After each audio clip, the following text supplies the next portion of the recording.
On va où là? Un recueil et une exposition à l'Institut français d'Abidjan rassemblant 20 ans de dessins de presse de l'histoire mouvementée de la Côte d'Ivoire jusqu'à la crise post-électorale de 2010 à 2011 ayant fait 3000 morts selon l'ONU.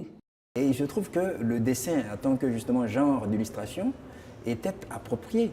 La caricature qui nous donnait la possibilité de s'exprimer, parce que la caricature, eh bien, elle donne de pouvoir se prononcer d'un air critique, mais à la fois humoristique. Les hommes politiques ivoiriens ou français, les rebelles, l'armée, la police, les femmes, tout le monde en prend pour son grade et les visiteurs s'esclavent parfois en découvrant des dessins qui rappellent pourtant certaines heures sombres de la Côte d'Ivoire.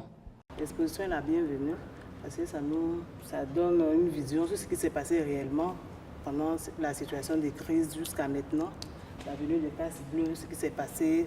Ce que tout le monde ne peut pas voir, ça nous présente ça aussi. Depuis le décès du premier président Félix Houphouët-Boigny jusqu'aux événements de 2002, puis la crise post-électorale, le pays a connu un tumulte des plus retentissants. Les dessinateurs ont été mis à contribution pour donner leur regard qui se veut aussi un témoignage pour la mémoire collective.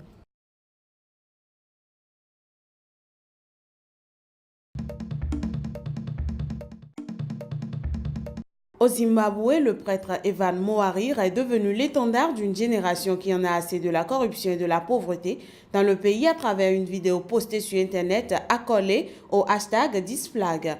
Même s'il ne veut pas d'une révolution comme ont pu en connaître certains pays arabes ces dernières années, il souhaite que les gens dans son pays puissent s'exprimer librement.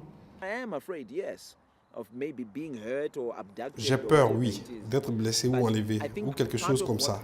Mais je pense que j'essaie de montrer en partie que les gens ne doivent pas se contenter de ne rien dire. Il faut dire quelque chose. Il faut parler. C'est notre droit constitutionnel, notre droit démocratique. N'ayons pas peur.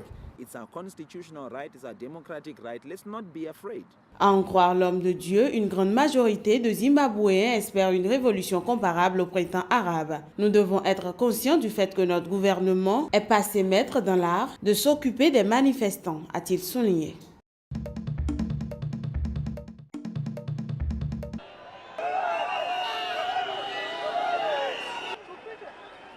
La police anti-émeute kenyane a dispersé lundi au canot à eau et au gaz lacrymogène de nouvelles manifestations de l'opposition qui réclament la dissolution de la commission électorale IEBC qu'elle juge partisane à un peu plus d'un an de la présidentielle du 8 août 2017. Le COAD souhaite envoyer ses condoléances aux familles et aux amis de Kenyans innocents tués dans diverses parties du pays durant les manifestations. Nous condamnons le gouvernement pour le meurtre d'innocents Kenyans, dont certains n'étaient même pas des manifestants, d'innocents Kenyans tués alors qu'ils allaient simplement gagner leur vie. Après les violents affrontements de la semaine passée dans la capitale, la méthode utilisée par la police est qualifiée de terreur et de violence au lieu d'un dialogue, donnant crédit au fait que l'ordre de tirer pour tuer, selon Moses Wetangula.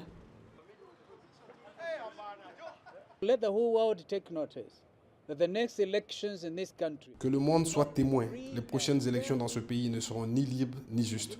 Et des organismes internationaux comme le groupe de crise internationale s'en rendent compte. Ce pays est lié aux obligations de l'ONU et nous en sommes membres. Vous ne pouvez pas quitter l'ONU.